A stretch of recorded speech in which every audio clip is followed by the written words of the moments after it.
I guess it shouldn't be surprising that free grace claims one look at a serpent is being saved. What's a verse that you'd point to in terms of getting them saved? Well, let's say they're like, "Oh, you're a seminary student." It's like, "Yeah." And I say, "He's wearing a cross." I say, "Did you ever learn John 3:16 as a kid? Did you ever, you know that passage? A lot of people know it, right?" And they say, "Yeah." And they'll cite it, or they might make or if not, I will. And then I would say, "Do you know the verse right before that? The comparison it makes into 14 that it says, as Moses lifted up the serpent, even so the Son of Man must be lifted up." That the comparison is one moment of belief is compared to one look at the serpent. And therefore, that's why you have eternal life. No, God wasn't describing his son as a serpent.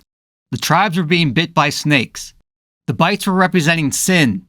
They had to look at the serpent on the pole to believe that their sinful selves could be crucified.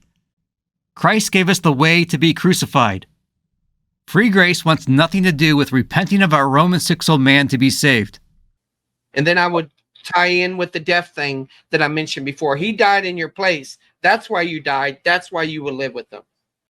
Imputed righteousness is putting Christ where our old self should be. It's us that is the brass serpent.